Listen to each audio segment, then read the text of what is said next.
Não se turbe o vosso coração. Não inquiete. Não fique com medo. Não fique inseguro. Não perca o equilíbrio. Essas palavras ecoam até o dia de hoje para nós. Irmãos, não perca o equilíbrio. Não se turbe o teu coração. Não tenha medo. Não se assuste.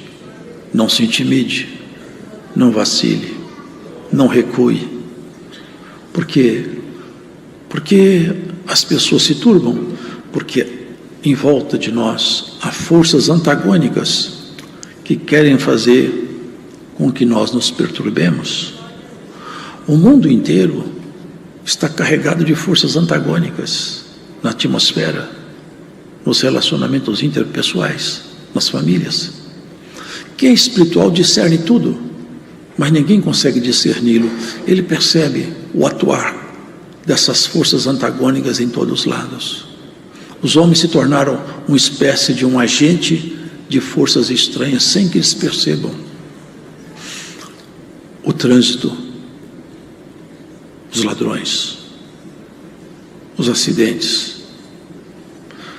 as doenças, as pestes, os desequilíbrios emocionais, os maus tratos, a carnalidade, o amor ao dinheiro, o amor a si mesmo, o ego inflamado, a busca pelo poder, o desejo de ser melhor, o desejo de ser maior, o desejo de ser mais inteligente, mais forte, mais bonita, mais importante. Desequilibra o homem, torna a mulher refém de males, e nós vivemos dentro de um ambiente completamente perturbado. Ameaças, doenças, desempregos, calúnias, acusações, destemperos, cataclismas, tudo está em volta. Se nós olharmos, ficarmos olhando, nós nos perturbaremos.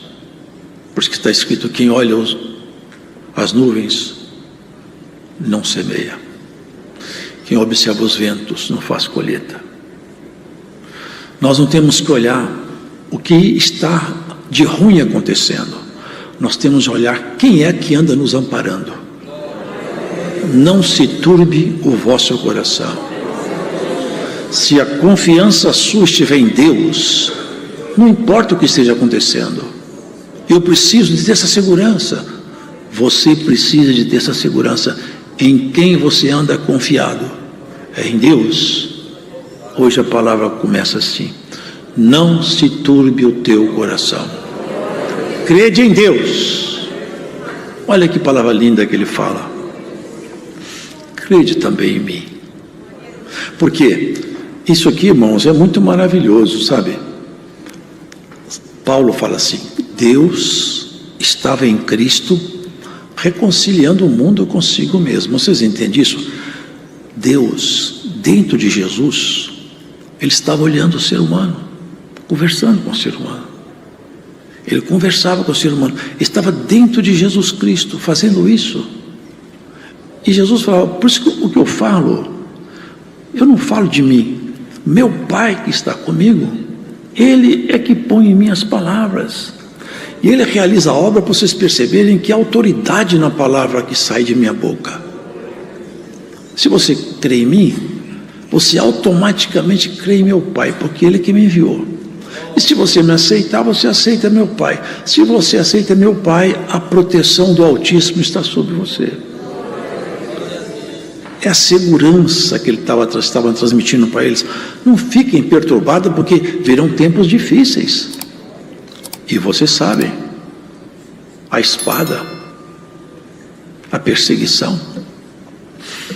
A igreja foi muito perseguida, mas estava anunciado: fiquem firmes comigo, não se assustem. Tinha uns rompantes de Pedro um pouco antes, que vocês já sabem. E aqui ele vai falando para nós: nós não somos cristãos para ter um bom carro, para ter um bom emprego, para ter um bom casamento. Nunca o cristianismo foi alicerçado em cima de coisas passageiras assim. O cristianismo é alicerçado em coisas muito altas. Vocês querem ver aonde está alicerçado o cristianismo? Olha o que ele fala aqui: na casa de meu pai há muitas moradas. Vocês estão percebendo? Eu vou preparar lugar para vocês lá. E se eu for e vos preparar lugar, virei outra vez e vos levarei para mim mesmo. Ele preparou todos os lugares já. E ele estava anunciando: eu vou para lá e vou esperar o tempo. Quando cumprir o tempo, eu vou voltar e vou levar todos vocês para a casa do meu pai. Vocês vão todos morar junto comigo na casa do pai. O arrebatamento da igreja. Ele anunciou o dia chamado Dia do Senhor, mais grandioso dia da história da igreja, o dia esperado desde Paulo. Paulo esperava esse dia. Paulo até falava, ele achava que ele ia entrar naquele grupo. Eu penso, ele esperava esse dia. O Senhor virá, vai vir com voz de arcanjo, com trombeta de Deus. Eles falavam, ele consolava os irmãos: vocês não fiquem tristes porque vocês perderam um parente não, hein? Eu quero explicar para vocês que nós vamos encontrar todos outra vez lá em cima. Daqui a pouco nós vamos estar todos juntos. O Senhor está vindo aí nos buscar. Eu cuido que nunca estivemos tão perto como estamos agora. Eu vou pegar vocês, virei outra vez e vos levarei para mim mesmo, para que onde eu estiver, estejais vós. Estar do lado do Senhor, conversar com Ele, aprender com Ele, deliciar-se com as delícias dEle, conhecer o que Ele conhece, sentir o que Ele sente, falar o que Ele fala, vestir como Ele veste, andar como Ele anda, que o andar eterno é só dEle e vai ser nosso também. É o que há de mais magnífico, irmãos. E aqui ele começa a falar de forma enigmática, para provocar nos discípulos interesse.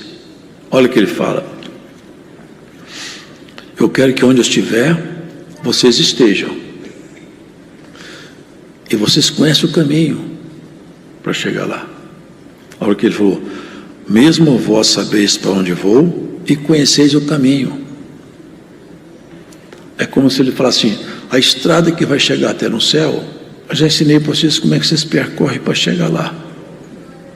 Ele provocou neles uma reação. Disse-lhe Tomé: Senhor, nós não sabemos nem para onde o Senhor vai. Ele tinha acabado de falar: na casa do meu pai tem lugar para vocês. Vocês percebem como ele estava endurecido? Nós não sabemos nem para onde o Senhor vai, muito menos o caminho. Eu sou o caminho, a verdade e a vida.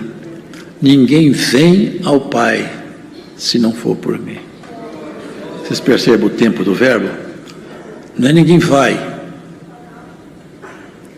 e ninguém vem. Vem ao Pai. Eu e o Pai somos um só. Estou aqui no corpo de um homem, mas Ele está em mim e eu nele. Ninguém vem ao Pai se não for por mim.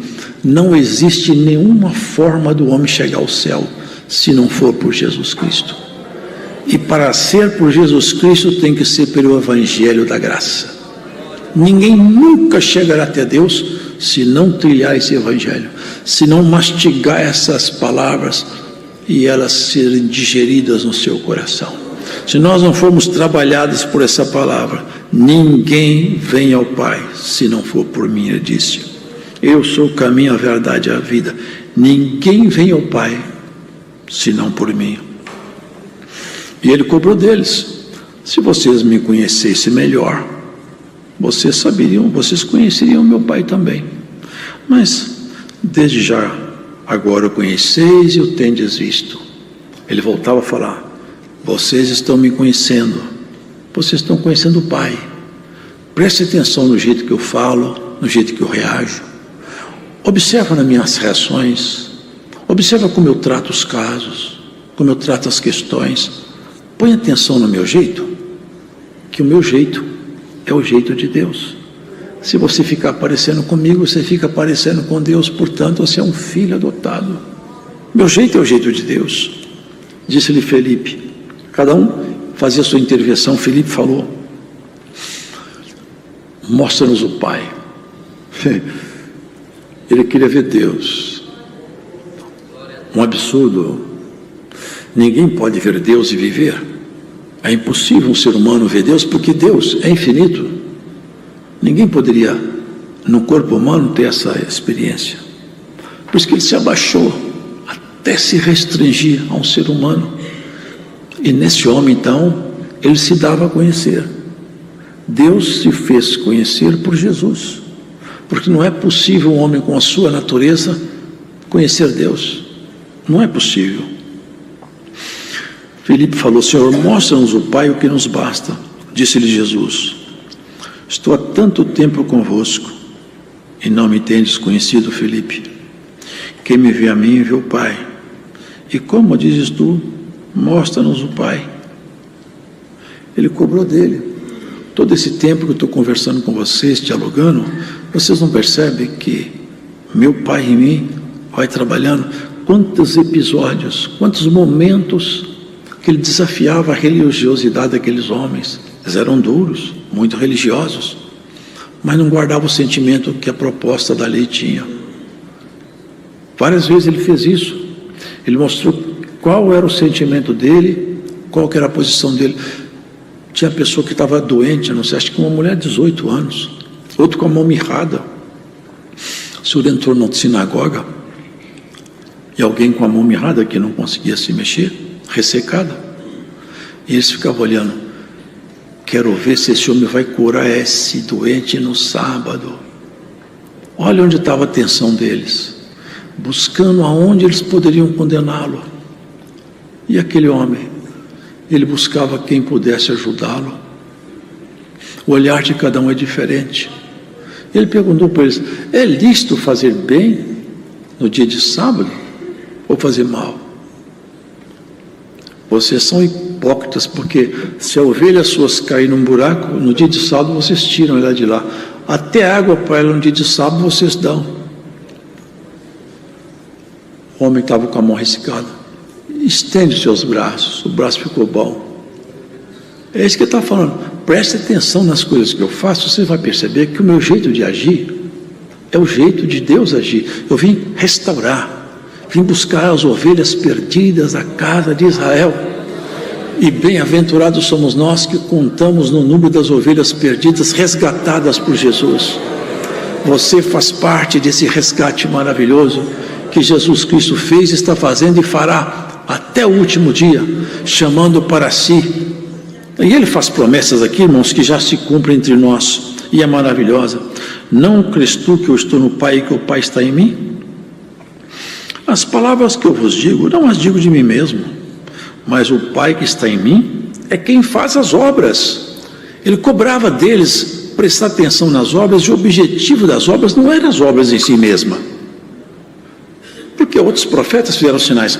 O Senhor Jesus não fazia obra para que ele fosse famoso. Aliás, uma certa ocasião, os seus irmãos falaram com ele isso: escuta, Jesus, todo mundo que quer ser famoso se torna conhecido publicamente, vai onde está a multidão. Por que o senhor não vai lá na festa, faz um sinal lá para que todo mundo veja? Já que o senhor é essa pessoa que se apresenta, faz sinais aí.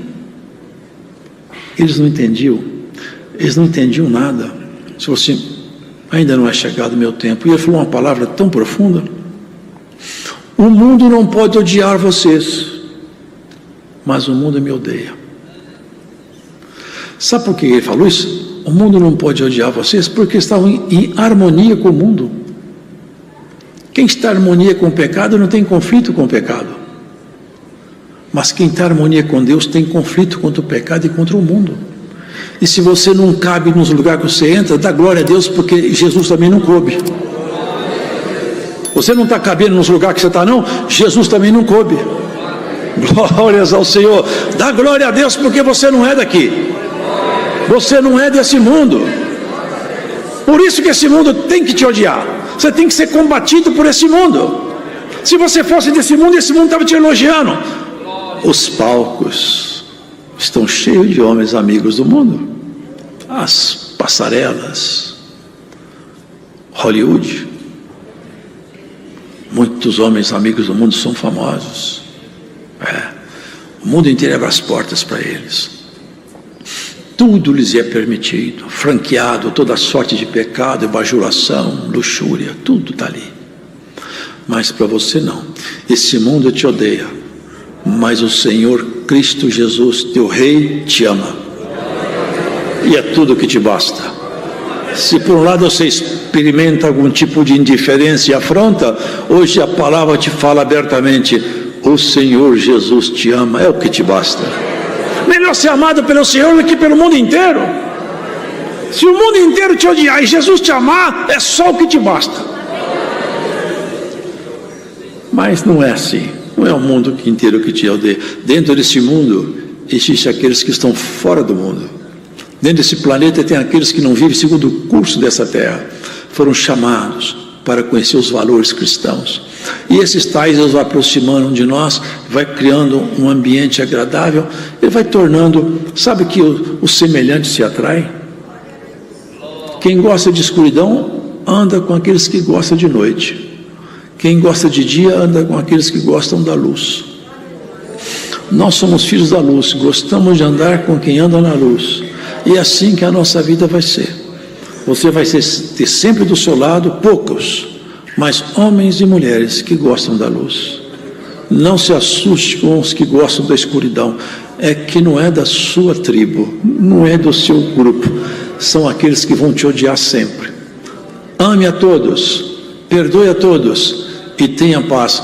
Não se turbe o vosso coração. Deus está no comando da nossa história. Ele é Senhor de tudo. As obras que eu faço, é meu Pai que faz. Quantas vezes Ele fez coisas improváveis. Irmão, ninguém punha a mão num leproso. Os irmãos lembram disso? A lepra é contagiante. E se a pessoa tocasse no leproso, ele ficava contagiado com a lepra.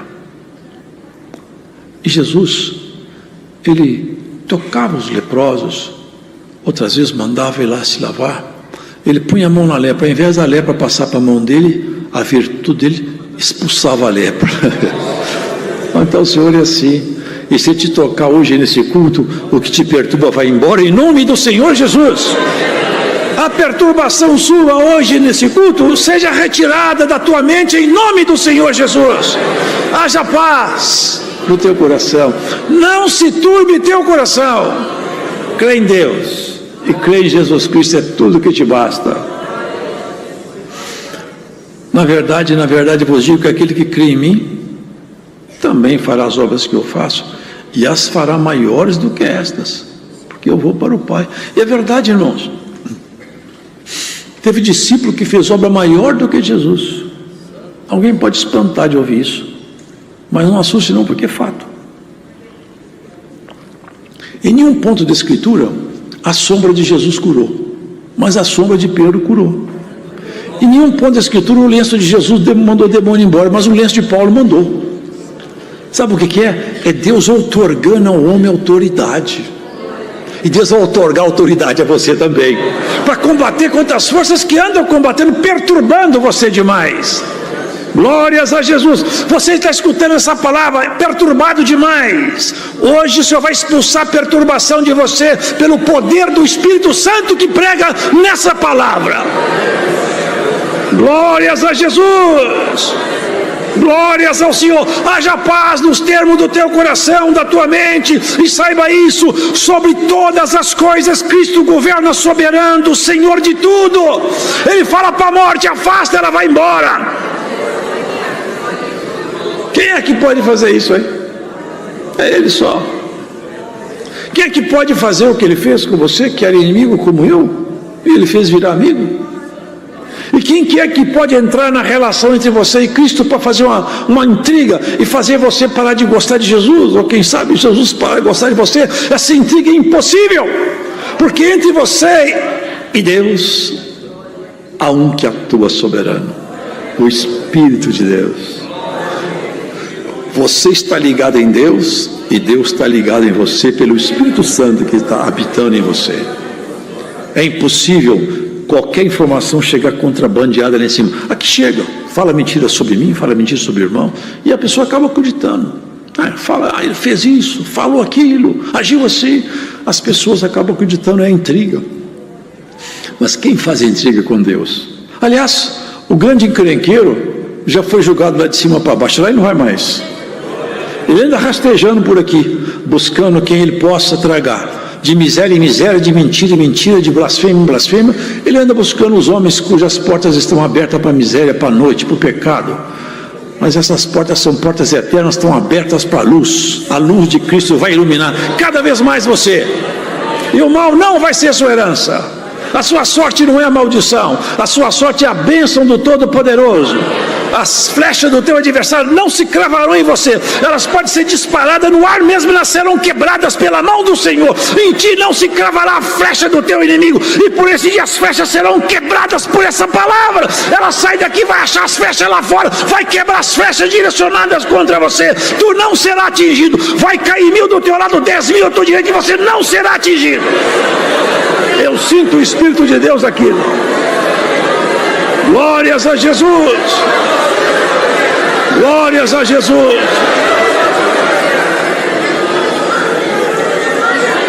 Eles nunca vão entender o que acontece no nosso meio. Os filósofos religiosos odeiam a pregação nossa, não gostam de nós, sabe por quê? Eles não entendem isso aqui.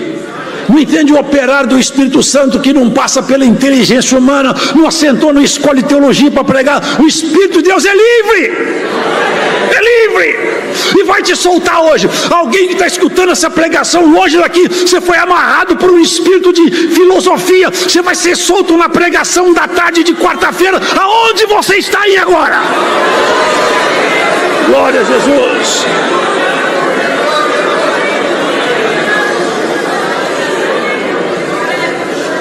Olha que coisa maravilhosa, irmãos. Isso aqui é alguma coisa sublime demais, né? Tudo quanto pedirdes em meu nome, eu farei, para que meu Pai seja glorificado no Filho. Isso aqui é sobrenatural. Quer dizer então que se eu estou pedindo e não estou alcançando, o problema não está em Deus. Prometeu que ia fazer. Então o problema está em mim. E como que eu conserto isso? Tem um jeito: melhorando o padrão da minha fé.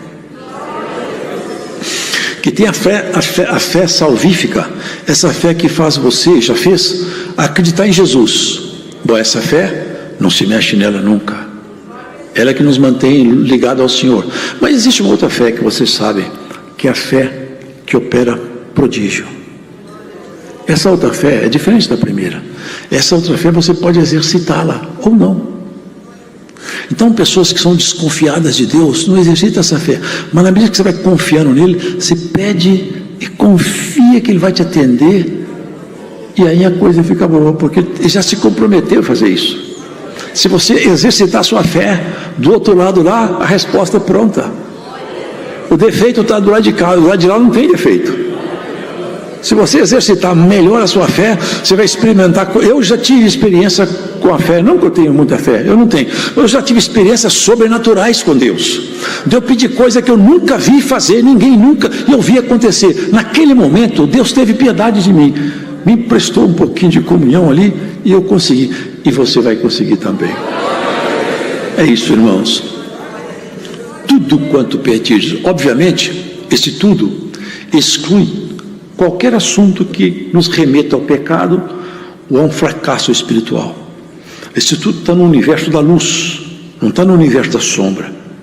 Deus só vai me atender quando eu pedir coisas que não afetem a minha relação com Ele e não me levem para o caminho da treva. Mas tudo aqui é que estiver dentro da iluminação de Deus, você pedindo, crendo, Ele fica comprometido com você. Deus se comprometeu conosco de tal maneira que, se você pedir, crer, Ele está comprometido em fazer. É o que Ele falou aqui. se me amardes, guardareis os meus mandamentos. Eu vejo as pessoas falar, eu amo a Deus sobre todas as coisas, eu amo. Mas não ama não, sabe por quê? Porque adultera, fornica, se embebeda, droga, mente, odeia, faz negócio escuso, engana, trapaceia. Isso, quem fala que ama a Deus e tem essas práticas, mente. Guardar os mandamentos de Deus é o sinal de que nós amamos Ele. E os mandamentos de Deus não são complicados. Não tem que fazer curso de PhD para entender mandamentos de Deus, não. É tudo simples. Qualquer analfabeto entende tudo, sabe tudo. Deus escreveu a lei dele no nosso coração e no nosso entendimento. Pode ver a pessoa mais simples que estiver no nosso meio, quando ela faz uma coisa errada, ela percebe. Ela percebe. O espírito fica entristecido lá dentro, ela percebe. A consciência morde ela.